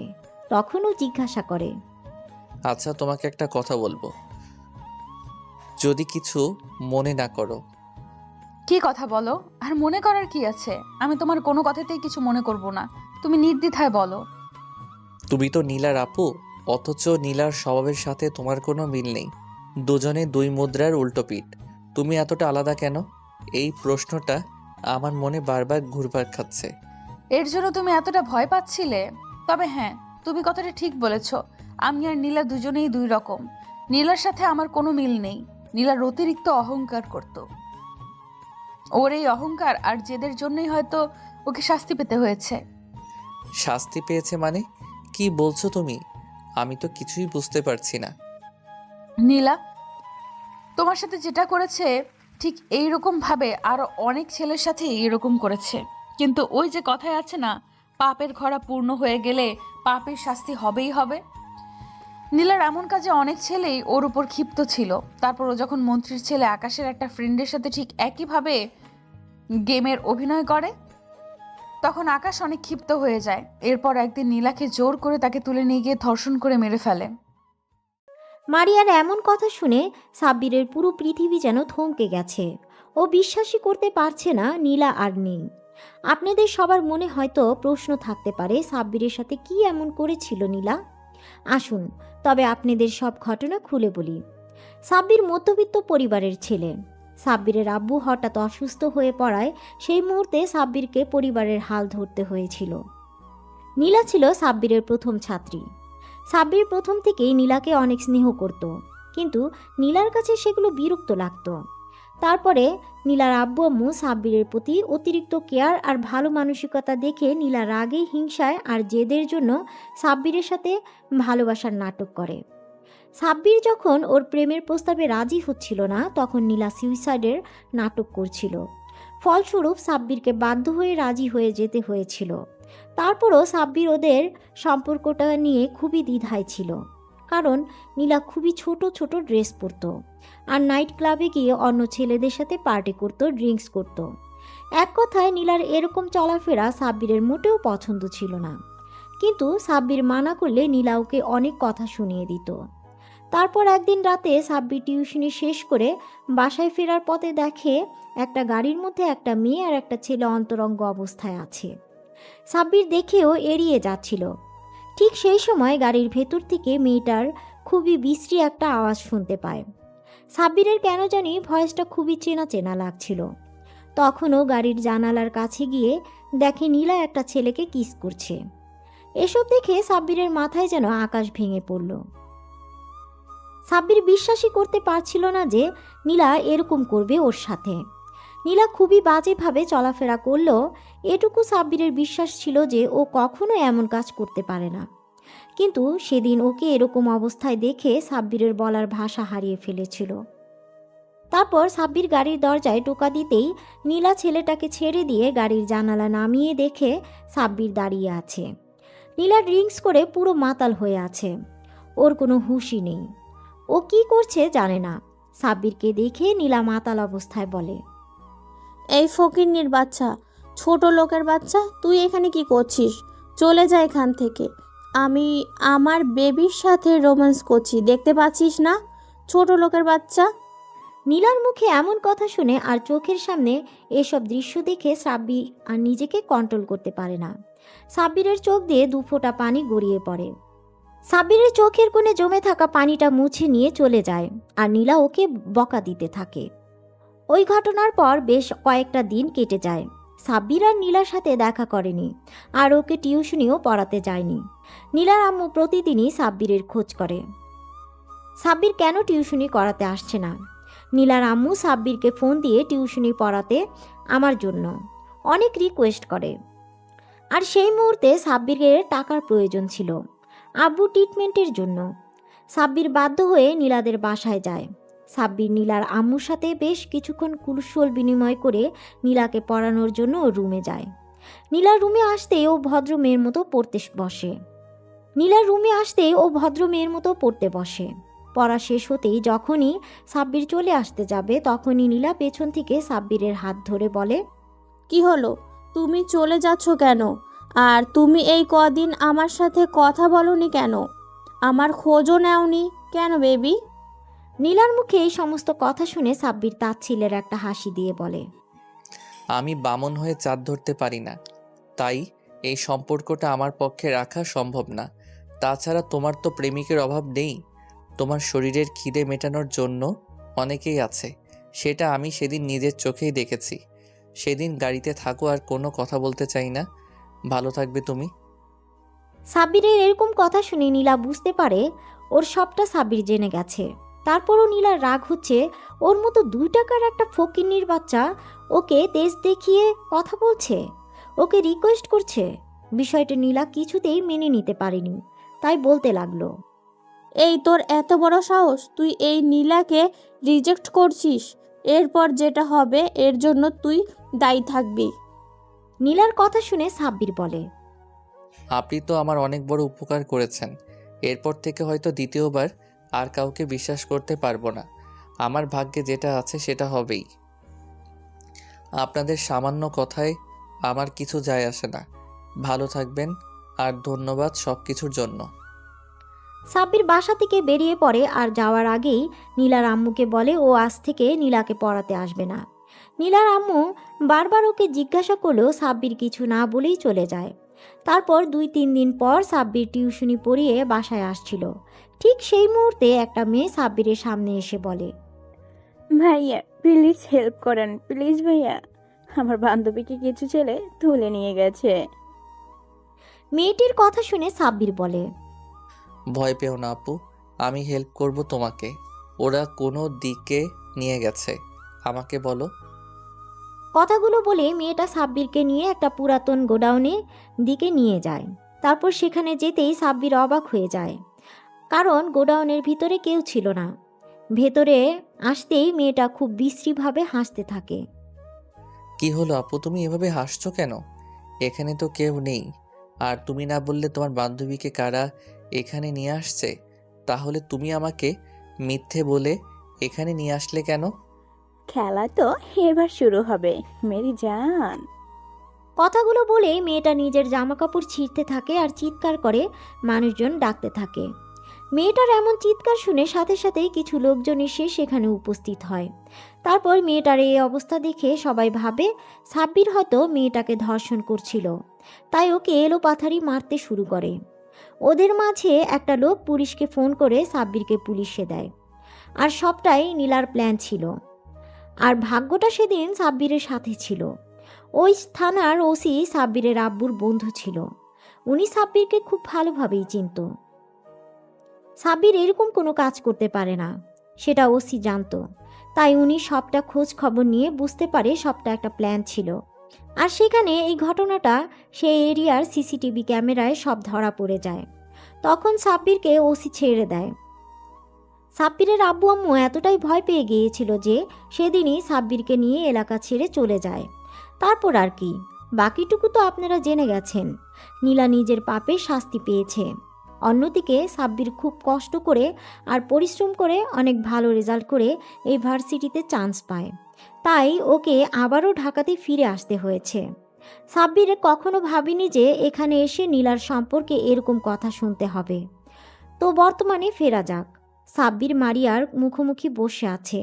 ও কী বলবে ভেবে পাচ্ছে না। হঠাৎ মারিয়া বলতে আরম্ভ করে, আর তুমি সেই সাব্বির যার সাথে আমার বোন এরকম করেছিল। এটা জানার পর থেকে লজ্জার জন্য আমি তোমার সামনে আসতে পারিনি। আমি আমার বোনের কাজের জন্য আমি তোমার কাছে ক্ষমা চাচ্ছি। নীলা যেটা করেছে তোমার সাথে সেটা হয়তো ক্ষমার অযোগ্য। এমনকি সেদিন হসপিটালেও এই জন্যই তোমার সামনে যেতে পারিনি। আরে না না, তোমাকে মাপ চাইতে হবে না। তোমার আর তোমার বোনের মধ্যে আকাশ পাতাল তফাৎ। তোমার বোনের থেকে আমি প্রথম থেকেই দূরে দূরে থাকতাম, কারণ ওকে আমার কখনোই পছন্দ ছিল না। শুধু ওর জেদের কাছে হার মেনে ওর সাথে রিলেশনে যেতে হয়েছিল। থাক, সেগুলো পুরনো অতীত। ওসব কথা আর না তোলাই ভালো। তবে তুমি কি আমাকে ক্ষমা করে দিয়েছো তো? ক্ষমা করার প্রশ্নই ওঠে না। তুমি তো কখনো ভুল করনি। যা করেছে নীলা করেছে, তার ভুলের জন্য তুমি কেন লজ্জিত হবে? এসব কথা আমি ভুলে গেছি। সেসব কথা মনে করে নিজেকে ছোট করো না। আমি কখনোই ওর জন্য তোমাকে অন্য চোখে দেখিনি। আমি মেয়েদেরকে অনেক সম্মান করি, তাই তোমাকে কখনো অসম্মান করব না, কথা দিলাম। সাব্বিরের কথা শুনে মারিয়া একটা স্বস্তির নিঃশ্বাস ফেলে সাব্বিরকে বলে, তাহলে আজ থেকে আমরা বেস্ট ফ্রেন্ড। সাব্বির একবার মারিয়ার দিকে তাকাচ্ছে, একবার মারিয়ার হাতের দিকে, তারপর মুচকে একটা হাসি দিয়ে মারিয়ার হাতের সাথে হাত মিলিয়ে বলে। ওকে, বেস্ট ফ্রেন্ডস। মারিয়া কিছুক্ষণ চুপ থেকে বলে, আচ্ছা, আমি একটা প্রশ্ন করব তোমাকে। বলো, কি বলবে? আচ্ছা, আমি তো নীলাকে পড়াতে যেতাম, কোনোদিন তো তোমাকে দেখিনি। আরে পাগল, আমি তো পড়াশোনার জন্য দেশের বাইরেই গিয়েছিলাম। নীলার হঠাৎ চলে যাওয়ায় আব্বু আম্মু অনেক ভেঙে পড়েছিল, তাই আমাকে দেশে ফিরে আসতে হয়েছে। তারপর আব্বু আম্মু আর আমাকে যেতে দেয়নি। এইখানে থেকে পড়াশোনাটা কন্টিনিউ করছি। নীলা চলে যাওয়াতে আব্বু আম্মু আমাকে চোখে হারায়, তাই কোথাও একা ছাড়ে না। সবসময় আমাকে চোখে চোখে রাখে, সামনে নিয়ে রাখে। ও আচ্ছা, বুঝলাম। এভাবে দেখতে দেখতে বেশ কয়েকদিন কেটে গেছে। আর এই কয়েকটা দিনে মারিয়া আর সাব্বিরের মাঝে খুব ভালো বন্ধুত্বপূর্ণ সম্পর্ক তৈরি হয়েছে। মারিয়া ধীরে ধীরে সাব্বিরের প্রতি অনেক দুর্বল হয়ে পড়েছে। মারিয়া এখন সাব্বিরকে ছাড়া কিছুই কল্পনা করতে পারে না। তারপরও সাব্বিরকে নিজের মনের কথা বলতে পারে না। এভাবে হঠাৎ একদিন সাব্বিরের ক্যান্টিনের দিকে যাচ্ছিল। ঠিক সেই সময় কোথা থেকে একটা মেয়ে সাব্বিরের বলে চিৎকার করে ছুটে এসে ওকে জড়িয়ে ধরে। মেয়েটার এমন কর্মকাণ্ডে সাব্বির টাল সামলাতে না পেরে 2 কদম পিছিয়ে যায়। তারপর নিজেকে সামলে নিয়ে জড়িয়ে ধরা মেয়েটিকে দেখার চেষ্টা করে, কিন্তু মেয়েটার মুখ দেখতে পাচ্ছে না, কারণ মেয়েটা ওর বুকে মুখটা গুজে রেখেছিল। সাব্বির মেয়েটাকে জোরে করে সরিয়ে নিয়ে দেখে এটা আর কেউ না, ওর কাজিন তিন্নি। তিন্নিকে দেখে সাব্বির ভুরু কুচকে তাকায়। তিন্নি মুচকে একটা হাসি দিয়ে বলে, কেমন আছো সাব্বির ভাইয়া? কিরে, তুই এখানে কি করে এলি? তুই না দেশের বাইরে ছিলি, তাহলে দেশে ফিরলি কবে? ভাইয়া, আমি আজকে দেশে ফিরেছি আর এসে তোমার সাথে দেখা করতে চলে এসেছি। তুমি খুশি হওনি আমাকে দেখে? খুশি হয়েছি, আর অবাকও হয়ে গেছি। হঠাৎ তোকে দেখে ঘাবড়ে গিয়েছিলাম। কিন্তু তোমাকে দেখতে তো মনে হচ্ছে না তুমি খুশি হয়েছো। মনে হয়েছে আমার উপরে বিরক্ত হচ্ছ। পাগলি, আমি এতদিন পর আমার পিচ্চি বোনটাকে দেখতে পেলাম, আর আমি খুশি না হয়ে থাকতে পারি? আচ্ছা, এখন আর মুখ ভার করে থাকিস না, চল তোকে আমার ভার্সিটিটা ঘুরিয়ে দেখাই। সাব্বির তিন্নিকে নিয়ে ভার্সিটির অন্য দিকটায় চলে যায়। ওরা যেতেই মারিয়া আর ওর বান্ধবীগুলো আড়াল থেকে বেরিয়ে আসে। মারিয়ার বান্ধবীগুলো এতক্ষণ মারিয়াকে আটকে রেখেছিল, কারণ তিন্নি সাব্বিরকে জড়িয়ে ধরতে দেখে ও বেজায় রেগে গিয়েছিল। মারিয়া পারে তো এসে তিন্নিকে খুন করে। মারিয়া রাগে ফুঁসছে, কারণ সাব্বির অন্য একটা মেয়ের সাথে সময় দিচ্ছে। ও কোনো মতেই মেনে নিতে পারছে না সাব্বির অন্য একটা মেয়ের হাত ধরে ঘুরছে, হাসাহাসি করছে, ওকে জড়িয়ে ধরছে, এমনকি খাইয়ে পর্যন্ত দিচ্ছে। মারিয়া আরেক মুহূর্ত যদি এখানে থাকে তাহলে তন্নিকে ভস্ম করে দিবে। সাব্বির আর তন্নি ভার্সিটি থেকে চলে যাওয়ার উদ্দেশ্যে পা বাড়াতেই ওরা গিয়ে মারিয়ার সামনে পড়ে। মারিয়া খেয়াল করে মেয়েটা সাব্বিরের হাত ধরে রেখেছে। মারিয়ার আগুন চোখ সাব্বিরের দিকে তাকাতেই মারিয়াকে সাব্বির চোখের ইশারায় জিজ্ঞাসা করে কি হয়েছে, কিন্তু কিছু বলে না, মুখ ফিরিয়ে নেয়। কিছুক্ষণ চুপ থেকে সাব্বির বলে, পিচ্চি বোন, এটা আমাদের ভার্সিটির সিনিয়র আপু, আর ও আমার বেস্ট ফ্রেন্ড। আর মারিয়া, এই হচ্ছে আমার কাজিন তিন্নি। মারিয়া অন্যদিকে মুখ ঘুরিয়ে রেখেছিল। সাব্বিরের কথায় ওদের দিকে তাকায়। মারিয়ার রাগের কারণ হচ্ছে তিন্নি মারিয়ার থেকেও সুন্দরী, তার উপরে আবার সেটা যদি নিজের প্রিয় মানুষের সাথে ঘুরোঘুরি করে। মারিয়া নিজের রাগটা কন্ট্রোল করে মুখে বলে, ভালোই তো। আসসালামু আলাইকুম আপু, কেমন আছেন? ওয়ালাইকুম আসসালাম, আলহামদুলিল্লাহ আমি ভালো আছি। তুমি কেমন আছো? জি আপু, ভালো আছি। তিন্নিকে মারিয়ার একটু সহ্য হচ্ছে না। তারপরও এটা ভেবে নিজের মনকে সান্ত্বনা দিচ্ছে যে মেয়েটা ওর থেকে সিনিয়র আপু। তিন্নি সাব্বিরকে ছোটবেলা থেকেই অনেক ভালোবাসে, কিন্তু সাব্বিরের অতিরিক্ত রাগের কারণে কখনো ভয়ে ওকে বলতে পারেনি। তিন্নি নিজেও মারিয়াকে দেখে সহ্য করতে পারছে না। ও নিজেকে এটা ভেবে সান্ত্বনা দিচ্ছে যে মারিয়া সাব্বিরের সিনিয়র, তাই ওর সাথে কখনোই সাব্বিরের সম্পর্ক হয় না। মারিয়া রেগে সেখান থেকে ওর বান্ধবীদেরকে নিয়ে সেখান থেকে চলে যায়। সাব্বির মারিয়াকে কয়েকবার ডাকলো, তারপরও দাঁড়ালো না। সাব্বির তিন্নিকে নিয়ে বাসায় চলে আসে।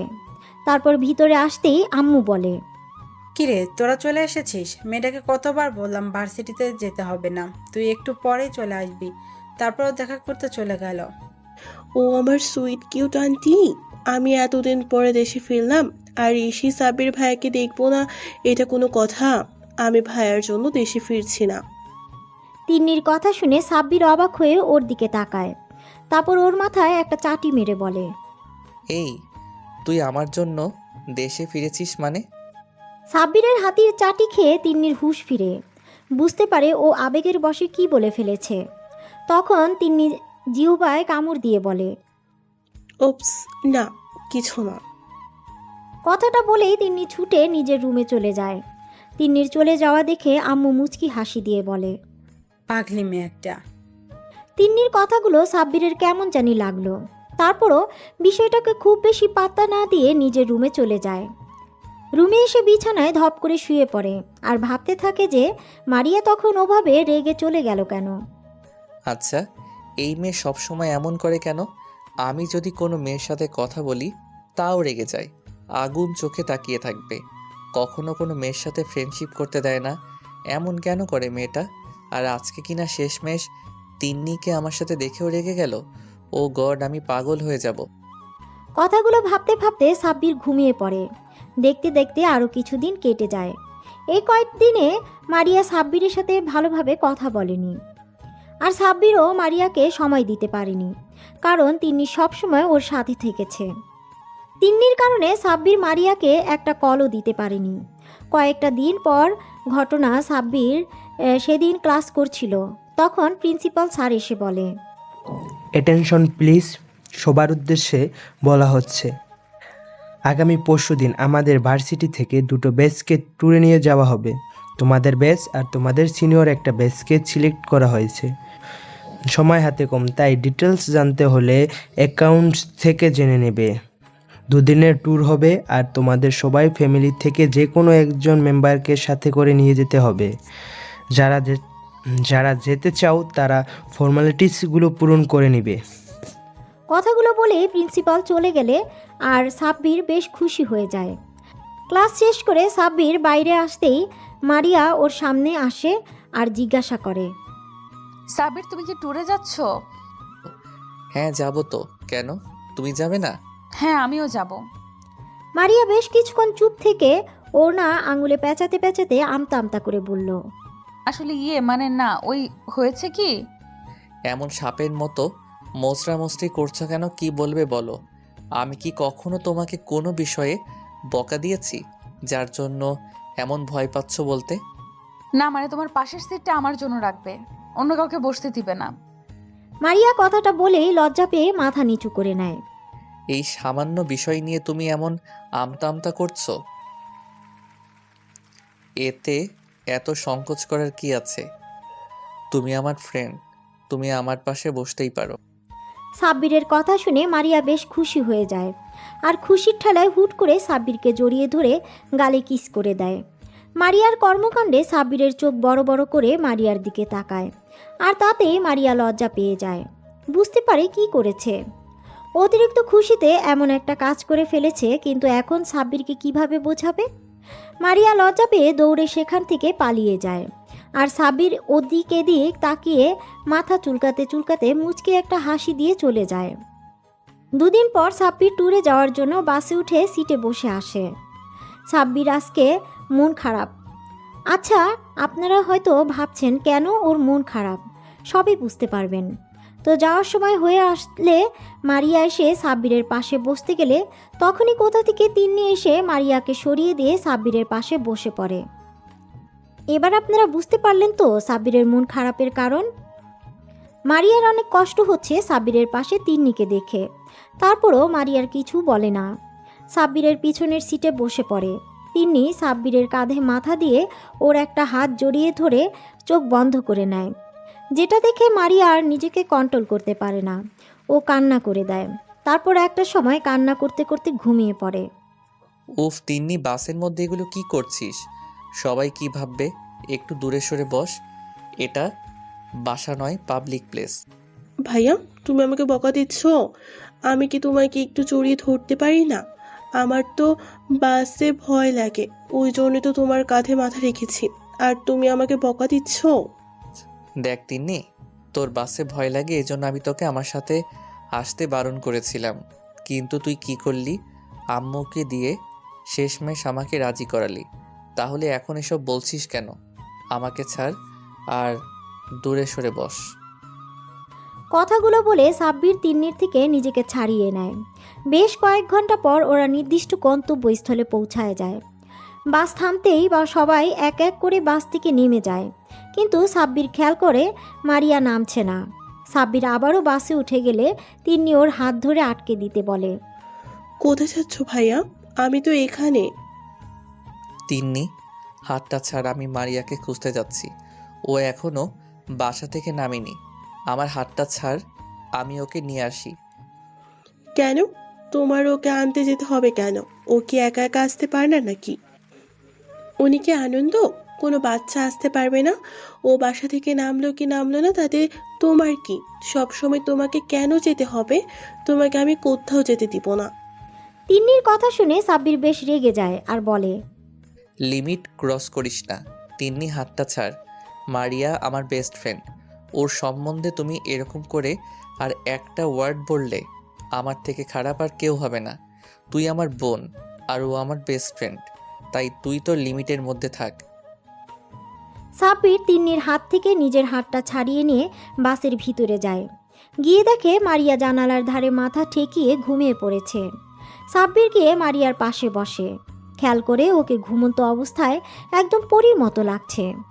মারিয়ার মায়াবী মুখটা সাব্বিরের কাছে এত সুন্দর লাগছে, মনে হচ্ছে এই মুখের দিকে তাকিয়ে থেকেও সারাটা জীবন পার করে দিতে পারবে। কতক্ষণ এভাবে তাকিয়েছিল সাব্বিরের জানা নেই। একটু পর মারিয়া চোখ মিটমিট করে তাকিয়ে দেখে সাব্বির এক ঘোর লাগা দৃষ্টিতে ওর দিকে তাকিয়ে আছে। মারিয়াকে এমন ড্যাব ড্যাব করে তাকিয়ে থাকতে দেখে মারিয়া বেশ খানিকটা লজ্জা পায়। মারিয়াকে এমন ড্যাব ড্যাব করে তাকিয়ে থাকতে দেখে মারিয়া বেশ খানিকটা লজ্জা পেয়ে যায়। ও তখনকার সব ঘটনা নিমিষেই ভুলে যায়। হালকা কাশি দিয়ে সাব্বিরের ধ্যান ভাঙানোর চেষ্টা করে, কিন্তু কোনো লাভ হয় না। সাব্বির যেন একটা অন্য জগতে চলে গেছে। শেষমেশে মারিয়া বাধ্য হয়ে সাব্বিরকে ধাক্কা দিয়ে ডাকতেই ও হকচকিয়ে যায়। মারিয়ার এরকম কর্মকাণ্ডে সাব্বির এদিক ওদিক তাকিয়ে বোঝার চেষ্টা করছে যে ও এতক্ষণ কি করছিল। যখন নিজের করা বোকামির কথা বুঝতে পারে তখন আমতা আমতা করে বলে, না মানে আসলে হয়েছে কি, আমি তোমাকে নিতে এসেছিলাম। সবাই বাস থেকে নেমে গেছে, কিন্তু তোমাকে কোথাও দেখতে পাচ্ছিলাম না।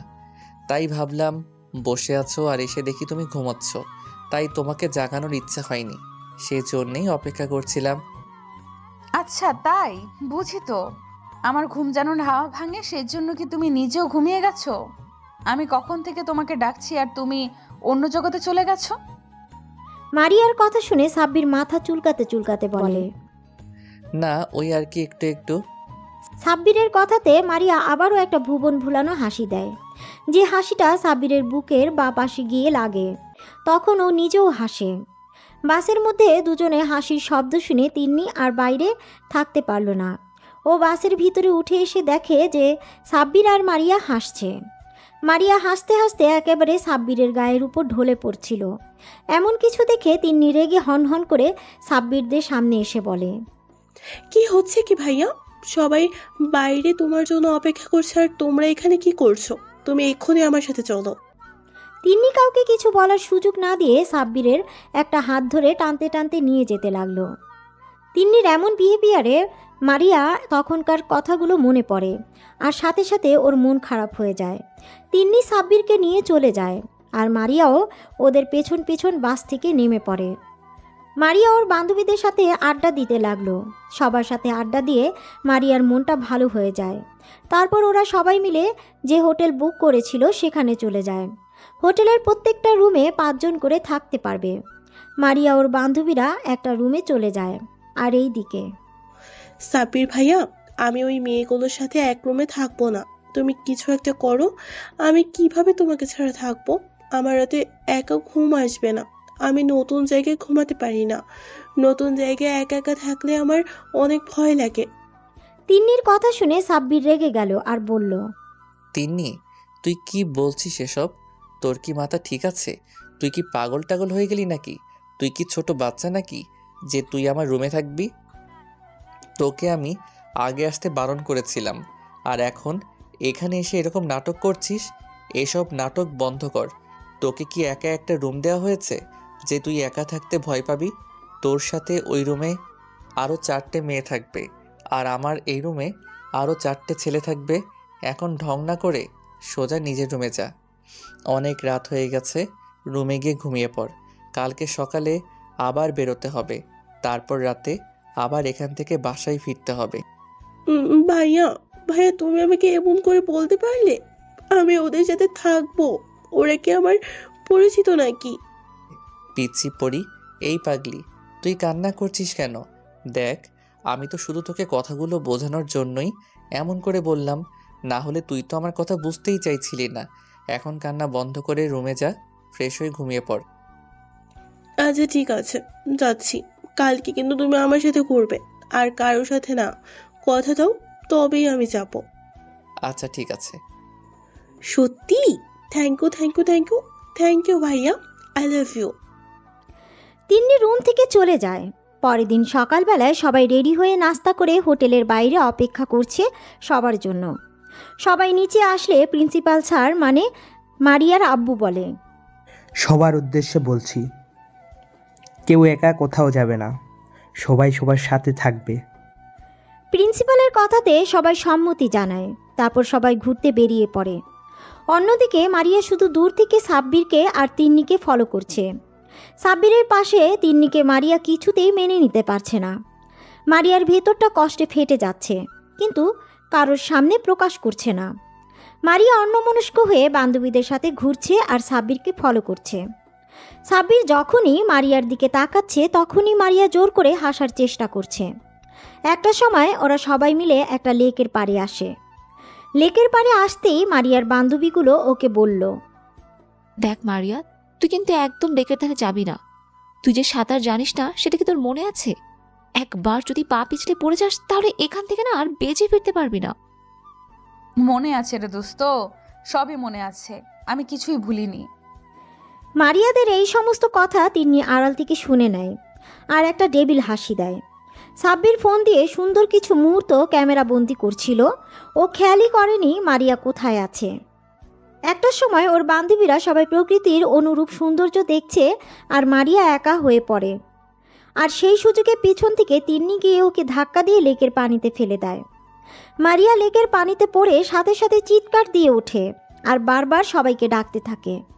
তারপর বেশ কিছুক্ষণ মারিয়া চিৎকার করতেই সবাই ছুটে লেকের কাছে এসে দেখে মারিয়া পানিতে হাবুডুবু খাচ্ছে। প্রিন্সিপাল স্যার মারিয়া বলে চিৎকার দেয়। তারপর পানিতে নামতে লাগলে সাব্বির এসে আটকে দেয়। তারপর নিজেই লেকের পানিতে ঝাঁপ দেয়। সাব্বির সাঁতরে মারিয়ার কাছে চলে যায়। তারপর নিজের সাথে জড়িয়ে নেয় মারিয়াকে, পানি থেকে তুলে আনে। মারিয়া অনেক পানি খেয়ে ফেলেছে, যার দরুন জ্ঞান হারিয়ে ফেলেছে। সাব্বির মারিয়াকে পাড়ে শুইয়ে দেয়। তারপর সাব্বিরের 2 হাত দিয়ে মারিয়ার পেটে চাপ দিয়ে পানি বের করতে থাকে। মারিয়া পেট থেকে পানি বের হওয়ার পরেও যখন ওর জ্ঞান ফিরছিল না তখন সাব্বির ওর হাত ধরে ডাকতে থাকে। মারিয়া পাখি, এই মারিয়া পাখি, প্লিজ চোখ খোলে, একটু কথা বলো পাগলি আমার সাথে। না না, এই কিছুতেই হতে পারে না। আমার এত সাজানো প্ল্যানটা কিভাবে নষ্ট হলো? এইভাবে চললে একদমই হবে না। তাহলে সাব্বির আমার হাতছাড়া হয়ে যাবে, আর ওকে আমি কিছুতেই অন্য কারো হতে দিব না। সাব্বির শুধুই আমার। সাব্বিরকে আমি ছাড়া আর কেউ পাবে না। সাব্বিরের দিকে যদি অন্য কেউ তাকায় তার চোখ আমি তুলে নিব। মারিয়া, তোর এত বড় সাহস! তুই আমার সাব্বিরকে নিজের করে পেতে চাইছিস? তোর বোনের মৃত্যুটা আমার হাতে হতো, কিন্তু ভাগ্যের খেলা, সে নিজের মৃত্যু নিজেই লিখে নিয়েছে। এখন তোর পালা। তিন্নি, তুই ভাব, তোকে বড় কিছু করতে হবে। মারিয়া, তুমি রেডি থাকো। এবার তোর সাথে যেটা হতে চলেছে সেটা তুই কল্পনাও করতে পারবি না। তিন্নিমা, আমার কি হয়েছে? এভাবে কান্না করছিস কেন? দরজাটা খোল, কি হয়েছে সেটা না বলে কিভাবে হবে? এভাবে খাওয়া দাওয়া বন্ধ করে রুমের দরজা লক করে কান্না করলে হবে? একটু দরজা খোল, বল মা কি হয়েছে? আম্মুর কথা শুনে তিন্নি রুমের ভেতর থেকে জোরে চিৎকার দিয়ে বলে, আন্টি, তুমি এখান থেকে চলে যাও। আমি কিচ্ছু খাবো না, আর রুমের দরজাও খুলবো না। এরকম করলে কেমন করে হবে? এমন জেদ ধরে থাকলে হবে? বল মা, দরজাটা একটু খোল। কি চাই বল? তোর যা চাই আমি তোকে দিব, শুধু একটা বার বল তোর কি চাই, দেখ আমি তোকে সেটাই দিব। দাও, দরজা খোল মা। তুই সারাদিন কিছু খাসনি, এভাবে না খেয়ে কান্নাকাটি করলে তো অসুস্থ হয়ে পড়বি। আন্টি, আমি যা বলবো তাই শুনবে তুমি? আমি যা চাইবো সেটাই দিবে, বলো। বললাম দিব, তুই একবার দরজাটা খোল মা, তুই যা বলবি সেটাই হবে। এইভাবে বললে হবে না। তুমি কথা দাও আমি যা চাইবো তাই দিবে, তাহলে আমি দরজা খুলবো, না হলে আমি দরজা খুলবো না। আচ্ছা ঠিক আছে, আমি কথা দিলাম, তুই যা বলবি সেটাই হবে। এখন দরজাটা খোল। আম্মুর কথাতে তিন্নি ছুটে এসে দরজা খুলে দেয়। তারপর আম্মুর হাতটা ধরে এনে বেডে বসিয়ে দেয়। তিন্নির আম্মুর পায়ের কাছে বসে পড়ে। তিন্নির আম্মুর একটা হাত মাথার উপরে রেখে বলে, তাহলে আমার মাথায় হাত রেখে বলো, আমি এই মুহূর্তে তোমার কাছে যেতে চাইবো, তুমি সেটাই দিবে। মায়েরা কখনো সন্তানের মাথার উপর হাত দিয়ে কসম করে না, বুঝেছিস পাগলি মেয়ে? আমি একবার বলেছিলাম তুই যেটা বলবি সেটা চাইবি, আমি সেটাই তোকে দেওয়ার চেষ্টা করব। সত্যি তো? হ্যাঁ সত্যি। এবার বল তোমার কি চাই? আন্টি, আমি তোমার ছেলের বউ হতে চাই। আমি ঈশানকে অনেক ভালোবাসি। আমি তোমার ছেলেকে ছাড়া থাকতে পারবো না। তুমি যদি আমার বিয়েটা সাব্বিরের সাথে না দাও, তাহলে আমি আমি আমি আমি নিজেকে শেষ করে দিব। আমি তোমার ছেলেকে নিজের থেকেও বেশি ভালোবাসি। ওকে ছাড়া থাকার কথা কল্পনা করতে পারি না। সাব্বির আমার জান, প্রাণ, কলিজা, সব কিছু। আমার পুরো মন মস্তিষ্কে বসবাস করা পুরুষটা সাব্বির। আন্টি, আমি তোমার ছেলেকে চাই, তুমি ওকে আমার করে দাও। আম্মু তিন্নির কথা শুনে চিন্তায় পড়ে গেল। উনি কি করবে সেটা ভেবে উঠতে পারছে না। আম্মু শুধু ভাবছে সাব্বির যদি অন্য কাউকে ভালোবাসে আর তিন্নিকে যদি বিয়ে করতে রাজি না হয়, তাহলে উনি তিন্নিকে দেওয়া কথা কিভাবে রাখবে। আর মেয়েটা যেভাবে পাগলামি শুরু করে দিয়েছে, এখন যদি ওকে অন্য কিছু বলা হয় নিশ্চয়ই উল্টাপাল্টা কিছু করে ফেলবে। আর আম্মু ওকে কথা দিয়ে ফেলেছে, উনি এখন কথা কিভাবে ফিরিয়ে নেবে। অনেক ভাবনা চিন্তা করার পর আম্মু বলে, দেখো মা, তোমার পরিস্থিতি আমি বুঝতে পেরেছি, কিন্তু এটা সাব্বির লাইফের ব্যাপার। ওর লাইফের সিদ্ধান্ত আমি কিভাবে নিব? ও যদি অন্য কাউকে ভালোবেসে থাকে তখন কি হবে? তাছাড়া সাব্বিরকে না জিজ্ঞাসা করে আমি তোমাকে এত বড় একটা সিদ্ধান্ত নেই বলো? না না, আমি কিচ্ছু জানি না। তুমি আমাকে কথা দিয়েছো, আমি যা চাইবো তুমি তাই দেবে। আমার এখন তোমার ছেলেকে চাই মানে চাই, আর বিয়েটা আমি কালকেই করতে চাই। আর যদি না হয় আমি আমি নিজেকে শেষ করে দিব। তিন্নির এরকম কথা শুনে আম্মু নিজের মন মস্তিষ্কের সাথে লড়াই করতে না পেরে তিন্নিকে কথা দিয়ে দেয় সাব্বিরের সাথেই ওর বিয়েটা দিবে, আর সেটা কালকেই। তিন্নি প্রচণ্ড পরিমাণে খুশি হয়, কারণ সবটা ওর প্ল্যান অনুযায়ী হয়েছে। তারপর সন্ধ্যাবেলায় যখন সাব্বির বাসায় ফিরে তখন আম্মু ড্রয়িং রুমে বসেছিল। সাব্বির রুমে যেতে গেলে আম্মু ওকে ডাক, সাব্বির শোন, তোর সাথে কথা আছে। জি আম্মু, বলো কি বলবে? তুই কি কাউকে ভালোবাসিস? মানে তোর কি কোনো পছন্দের মানুষ আছে? হঠাৎ এই প্রশ্ন কেন আম্মু? প্রশ্ন বদল প্রশ্ন চাইনি আমি, উত্তর চেয়েছি, উত্তরটা দাও। না আম্মু, আমি কাউকে ভালোবাসি না, আমার কোনো মনের মানুষ নেই। জন্মের পর থেকে আমি তোর কাছে কখনো কিছু চাইনি। আজকে যদি তোর কাছে কিছু চাই বা তোর জীবনের সবচেয়ে বড় সিদ্ধান্তটা যদি আমি নেই, তাহলে তুই কি সেটা মেনে নিবি? আম্মু এইভাবে বলছো কেন? আম্মু, তুমি আমাকে পৃথিবীর আলো দেখিয়েছো, তোমার অধিকার আছে আমার সমস্ত বিষয়ে সিদ্ধান্ত নেওয়া। তুমি আর আব্বু ছাড়া আমার কে আছে বলো? তোমরা তো আমার পুরো পৃথিবী। তোমাদের জন্য কিছু করতে পারলে আমি নিজেকে ধন্য মনে করব। আম্মু, শুধু একবার বলো আমাকে কি করতে হবে বা তুমি কি চাও। আমি কথা দিলাম, তুমি যা বলবে আমি তাই শুনবো। এভাবে না, তুই আমার মাথায় হাত দিয়ে বল আমি যা চাইবো তাই দিবি। কিরে তুই চুপ করে আসিস কেন? বল, আমি যা চাইবো তাই দিবি। আমি চাই তোর সাথে তিন্নির বিয়ে দিতে। আমি আগামীকালকেই তোদের বিয়ে ব্যবস্থা করেছি। সাব্বিরের আম্মুর মুখে এরকম কথা শুনে যেন আকাশ থেকে পড়ল। ও নিজের কানকে বিশ্বাস করতে পারছে না। আম্মু নাকি তিন্নির সাথে ওর বিয়ে ঠিক করেছে। আম্মুর কথাটা শুনে সাব্বিরের বুকটা ধক করে ওঠে, কারণ সাব্বিরের এই কয়দিনে খুব ভালোভাবেই বুঝতে পেরেছে ও মারিয়াকে প্রচণ্ড পরিমাণে ভালোবাসে, আর ওকে ছেড়ে থাকার কথা কল্পনাও করতে পারে না সাব্বির। দমটা বন্ধ হয়ে আসে, আর সেখানে অন্য কাউকে বিয়ে করার কথা ভাবলেও সাব্বিরের কষ্টে বুকটা ফেটে যাচ্ছে। সাব্বির এখন কি করবে? আম্মু ওর মাথায় হাত দিয়ে ওয়াদা করিয়েছে, আম্মু যা বলবে তাই শুনবে। সাব্বির কি বলবে কি করবে কিছুই বুঝতে পারছে না। তারপর ও নিজেকে স্বাভাবিক করে নিয়ে বলে, আম্মু, তুমি কি বলছো? তুমি জানো তিন্নিকে আমি বোনের নজরে দেখি, কখনো ওকে নিয়ে অন্য কিছু ভাবিনি। আমি ওকে সব সময় ছোট বোনের নজরে দেখি, আর আমার মাঝে তেমন কোনো সম্পর্ক নেই। তাহলে কেন তুমি ওর সাথে আমাকে বিয়ে দিতে চাইছো? আমি কোনো প্রশ্নের উত্তর দিতে চাইছি না, আমি শুধু আমার প্রশ্নের উত্তর চাইছি। তুই আমার কথাটা রাখবি নাকি আমার মরামুখ দেখবি? যে মানুষটা জন্ম দিয়েছে, ছোটবেলা থেকে ওকে লালন পালন করে মানুষ করেছে, সে মানুষটা ওকে এতগুলো বছর আগলে রেখেছে, যে মানুষগুলো ওকে এত ভালোবাসা দিয়ে আজকে এই মানুষের মুখে মরার কথা শুনে সাব্বিরের বুকের ভেতরটা ঢক করে ওঠে। সাব্বির ওর আম্মুর মুখের দিকে তাকিয়ে আর কিছু না ভেবেই বলল, আম্মু, আমি বিয়েতে রাজি। আম্মু, তুমি বিয়ের ব্যবস্থা করো। কথাগুলো বলে সাব্বিরের আম্মুকে আর কোনো কিছু বলার সুযোগ না দিয়ে সোজা নিজের রুমে চলে গেল। তো পরের দিন বৃষ্টি আর ছায়া ছুটে এসে মারিয়ার সামনে দাঁড়ায় আর হাঁপাতে হাঁপাতে বলে, দোস্ত শুনেছিস? কিরে তোরা এমন করে হাঁপাচ্ছিস কেন? আর কি শুনবো? তুই জানিস আজকে সাব্বিরের বিয়ে, তাও আবার একটু পরেই। কি বলছিস সেগুলো? আমরা সত্যি বলছি, একটু পর ওর কাজিনের সাথে সাব্বিরের বিয়ে। না না, এ হতে পারে না। কি কি বলছিস কি এইসব তোরা? তোদের মাথা ঠিক আছে? মারিয়া, আমাদের মাথা ঠিক আছে, আমরা কোনো নেশা করিনি। আরে আমার আম্মু সাব্বিরের আম্মুর বান্ধবী। আম্মু আজকে সকালে ওদের বাসায় গিয়েছে। আম্মু বলল হঠাৎ করে নাকি কালকে ওর আম্মু বিয়েটা ঠিক করেছে, আর সাব্বিরও নাকি বিয়েতে রাজি হয়ে গেছে। সাব্বিরের বিয়ের কথা শুনে মারিয়ার চোখ দিয়ে টপ টপ করে পানি পড়ছে। ওর বুকের মধ্যে অসহ্য রকমের যন্ত্রণা শুরু হয়ে গেছে। মারিয়ার কোনো কিছু না ভেবেই সাব্বিরের বাসার দিকে ছুটতে থাকে।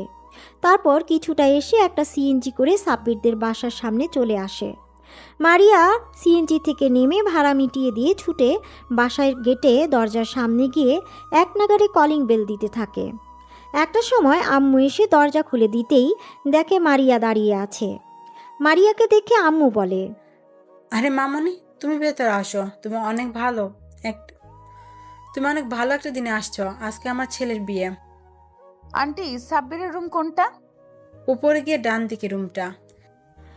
আম্মুর কথাটা শেষ হতেই মারিয়া দৌড়ে উপরে চলে যায়, আর সাব্বিরের আম্মু মারিয়ার যাওয়ার দিকে তাকিয়ে বোঝার চেষ্টা করে কি হয়েছে।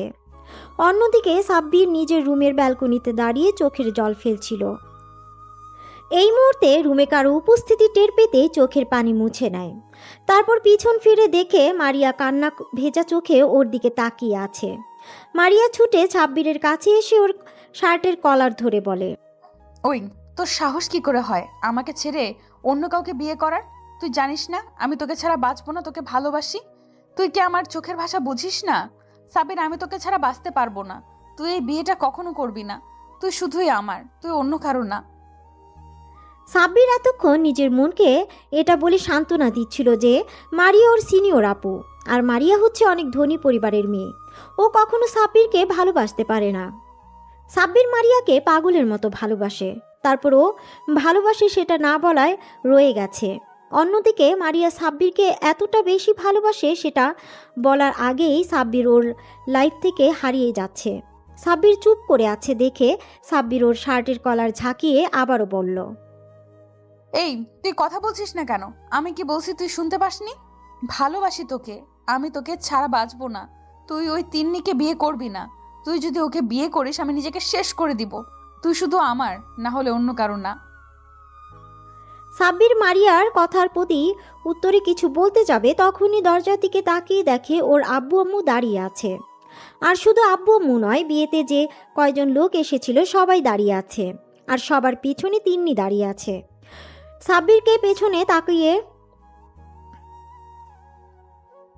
সাব্বিরকে পেছনে তাকাতে দেখে মারিয়া ওকে ছেড়ে দিয়ে নিজেও পেছনে তাকিয়ে দেখে বাসার সবাই দাঁড়িয়ে আছে। মারিয়া এবার আম্মুকে দেখে দৌড়ে আম্মুর কাছে গিয়ে হুট করে আম্মুর পায়ের কাছে বসে পড়ে, তারপর পা দুটো জড়িয়ে ধরে কান্না করে দিয়ে বলে, আন্টি আমি সাব্বিরকে অনেক ভালোবাসি। প্লিজ আন্টি, তুমি ওর বিয়েটা অন্য কোথাও দিও না। তুমি তো আমাকে কথা দিয়েছিলে আমার কখনো কোনো কিছু প্রয়োজন হলে যেন তোমাকে বলি। আজকে আমি তোমার ছেলেকে চাইছি। আমি সাব্বিরকে অনেক ভালোবাসি আন্টি, আমি ওকে ছাড়া বাঁচবো না। তুমি বিয়েটা ভেঙে দাও প্লিজ আন্টি। ওর বিয়ে অন্য কোথাও হয়ে গেলে আমি নিজেকে শেষ করে দিব।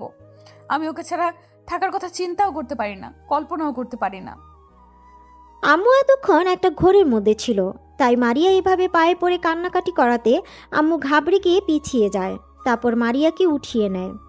আম্মু বুঝতে পারছে না এখন কি করবে। এদিকে তিন্নি সাব্বিরকে না পেলে মরে যাবে, আর এদিকে মারিয়া যদি সাব্বিরকে না পায় ও মরে যাবে। আম্মু এমন একটা পরিস্থিতির মধ্যে পড়ে গেছে যেখানে উনি যেদিকে যাবে তার উল্টো দিকে সমস্যাটা বাড়বে। মারিয়া আম্মুকে ছেড়ে আব্বুর পায়ে পড়তে গেলে ওনার আব্বু মারিয়াকে আটকে দেয়। মারিয়া আবার সাব্বিরের কাছে যায়, তারপর ওর পায়ের কাছে বসে বলতে থাকে, সাব্বির তুমি শুধু আমার, তুমি অন্য কাউকে ভালোবাসতে পারো না। তুমি শুধু আমাকে ভালোবাসবে। তুমি এই বিয়ে কিছুতেই করতে পারো না। তুমি আমাকে ছাড়া অন্য কাউকে বিয়ে করবে না, বলে দাও। আমি তোমাকে ভালোবাসি, তোমাকে ছাড়া বাঁচবো না। আর তুমিও আমাকে ভালোবাসো, সেটা আমি জানি। দেখো মামনি, তুমি কান্না বন্ধ করো। আমি তোমাকে কথা দিয়েছিলাম, তুমি আমার সাথে কখনো কিছু চাইলে আমি তোমাকে দেওয়ার চেষ্টা করব। তিন্নি এতক্ষণ চুপ ছিল। হঠাৎ আম্মুর মুখে এরকম কথা শুনে ও চিৎকার দিয়ে বলে, এই মেয়ে, তোমার এত বড় সাহস! তুমি আমার সাব্বিরকে আমার থেকে কেড়ে নিতে চাইছো? তোকে তো আমি। কথাটা বলে তিন্নি মারিয়াকে আম্মুর কাছ থেকে ছাড়িয়ে নিয়ে যখনই থাপ্পড় মারতে যাবে তখনই কেউ একজন তিন্নির হাত ধরে ফেলে। তিন্নি হাতের দিকে তাকাতে অবাক হয়ে যায়, কারণ তিন্নির হাত আর কেউ নয়, সাব্বির ধরেছে। সাব্বির তিন্নির হাতটা এক ঝটকা দিয়ে সরিয়ে দেয়। তিন্নি টাল সামলাতে না পেরে 2 কদম পিছিয়ে যায়। আর ঠিক সেই মুহূর্তেই মারিয়ার বান্ধবীগুলো সব ওদের বাসায় আসে। ওদের সাথে একটা ছেলেও আসে। তখন ছায়া বলে, অনেক হয়েছে তিনি, তোমার নাটক তামাশা। এবার আমি তোমার আসল মুখোশ সবার সামনে খুলে দিব। ছায়ার সাথে থাকা ছেলেটিকে, নিশাত, তোমার কাছে যেটা আছে সেটা সবাইকে দেখাও। নিশাত ওর হাতে থাকা মোবাইলটি থেকে একটা ভিডিও অন করে সবার সামনে ধরে, যেখানে স্পষ্ট দেখা যাচ্ছে তিন্নি মারিয়াকে লেকের পানিতে ধাক্কা মেরে ফেলে দিয়েছে। এবার ছায়া বলে, সেদিন লেকের পানিতে মারিয়া পড়ে যায়নি, তিনি ওকে ইচ্ছে করে ফেলে দিয়েছিল যাতে ওর পথের কাঁটা সরে যায়। কারণ ও জানতো মারিয়া সাব্বিরকে পছন্দ করে, তাই তো সব প্ল্যান করে সাজিয়েছি। আসলে এই মেয়ে কখনো সাব্বিরকে ভালোই বাসেনি, এটা ওর একটা জেদ। ওর মতো মেয়ে কখনো কাউকে ভালোবাসতে পারে না। এই ভিডিও দেখে আর ছায়ার এই সমস্ত কথা শুনে সবাই অবাক চাহনিতে তাকিয়ে আছে। ওরা ভাবতেও পারছে না তিন্নি এরকম একটা মেয়ে। আম্মু এমন কিছু দেখে ধক করে বসে পড়েছে। তারপর আব্বুকে আম্মুকে উঠিয়ে নেয়। তখন আম্মু উঠে এসে তিন্নির সামনে দাঁড়িয়ে ওর গালে ঠাস ঠাস করে 2 থাপ্পড় মেরে দিয়ে আর বলে, আমার প্রথম থেকেই তোকে খুব সন্দেহ লাগতো, তাই তো আমি তোর সাথে বিয়ে দিতে চাইনি আমার ছেলে। কিন্তু তুই যে এত বাজে একটা মেয়ে সেটা জানতাম না। এবার আম্মু সাব্বিরের সামনে যায়। তারপর সাব্বিরের গালে ঠাস করে 2 থাপ্পড় মেরে দেয় আর বলে, এই তুই এখনো ওই পাথরের মূর্তির মতো দাঁড়িয়ে আছিস? তুই জানিস না তোকে এখন কি করতে হবে? সাব্বির গালে হাত দিয়ে দাঁড়িয়ে আছে। ঠিক সেই মুহূর্তে আবারও বাসার সামনে পুলিশ গাড়ি এসে থামায়। তারপর কতগুলো পুলিশ বাসার ভিতরে ঢুকে তিন্নিকে অ্যারেস্ট করে নেয়। তিন্নি মারিয়াকে নয়, ওর বোন নীলাকে ধর্ষণের পেছনে দায়ী, আর সেটা সবাই পুলিশের থেকে জানতে পারলো। এবার আম্মু অবাক হয়ে বলে, তুই কখন পুলিশকে ফোন করলি? সাইড থেকে সাব্বুরের আব্বু বলে, এতক্ষণ তো তোমাদের নাটক তামাশা দেখছিলাম, আমি কিছুই বলিনি। তুমি আমার ছেলেকে তোমার মাথায় হাত দিয়ে কসম করালে, তাও আমি কিছু বলিনি। কিন্তু এখন তুমি আমার ছেলেকে মারলে কেন? পুলিশকে আমি ইনফর্ম করেছি আরো 1 ঘন্টা আগে, কারণ আমি আগে থেকে এই মেয়ের চরিত্র সম্পর্কে জানতাম। শুধু সম্পর্কের খাতিরে কিছু বলতাম না। কিন্তু যখন দেখলাম তুমি এই মেয়ের সাথে আমার ছেলের বিয়ে ঠিক করেছো, তখন আমি বিশ্বাস করতে পারছিলাম না। আমি বারবার ভাবছিলাম তুমি কিভাবে আমার ছেলের জীবনটা নষ্ট করে দিচ্ছ। তুমি একটাবারও আমাকে জানানোর প্রয়োজন মনে করোনি। তুমি এত সব সিদ্ধান্ত একাই নিয়েছো, তাও আমি কিছু বলিনি। কিন্তু এখন তুমি যে আমার ছেলের গায়ে হাত তুললে কেন, এসব আমি পরে দেখে নেব। তার আগে ইন্সপেক্টর ওকে নিয়ে যান। তখন সাব্বির পাথরের মূর্তির মতো চুপ থাকলেও ওর চোখে পানি গড়িয়ে পড়ছে। বুকের মাঝে চেপে রাখা কষ্টটা আর দমিয়ে রাখতে পারিনি। মারিয়া এতক্ষণ অবাকের পর অবাক হচ্ছিল, কিন্তু হঠাৎ সাব্বিরকে কান্না করতে দেখে মারিয়ার বুকের ভিতর ধক করে ওঠে। ও ছুটে সাব্বিরের সামনে গিয়ে দাঁড়ায়। সাথে সাথে সাব্বির ওকে 2 হাতে শক্ত করে বুকের সাথে জড়িয়ে ধরে কান্না করে দেয়। সাব্বির যেন ভুলেই গেছে যে রুমের মধ্যে সবাই আছে। তারপর একটা সময় মারিয়াকে ছাড়িয়ে নিয়ে ওর সারা মুখে পাগলের মতো চুমু খেতে থাকে আর বলতে থাকে, ভালোবাসি ভালোবাসি ভালোবাসি, অনেক ভালোবাসি তোমাকে। ওদের কাণ্ড দেখে আব্বু আম্মু আর মারিয়ার বান্ধবীরা সবাই একসাথে কাশি দেয়। আর বৃষ্টি বলে, আমরা কিন্তু সবাই এখানে আছি। যত ভালোবাসা আছে সব বিয়ের পর দেখিও, আমাদের সামনে দেখাতে হবে না। আমরা এখনো সিঙ্গেল। আমাদের কষ্ট তো একটু বোঝেন দুলা ভাই। কথাটা বলতেই সবাই একসাথে হেসে দেয়। তারপর সবাই ড্রয়িং রুমে এসে মারিয়ার আব্বু আম্মুর জন্য অপেক্ষা করে। কিছুক্ষণের মধ্যে মারিয়ার আব্বু আম্মু চলে আসে। মারিয়ার আব্বু আম্মুকে সবটা বলা হলে মেয়ের সুখের কথা ভেবে ওরা আর দ্বিমত করেনি। ওরা জানে সাব্বির যথেষ্ট ভালো একটা ছেলে, ওদের মেয়ের জন্য সুযোগ্য পাত্র। ওরা তো ওদের মেয়ের জন্য এমন একটা ছেলেই খুঁজছিল যে ওদের মেয়েকে প্রচণ্ড পরিমাণে ভালোবাসবে। সবার সম্মতি পেয়ে কাজীকে আসতে বলে।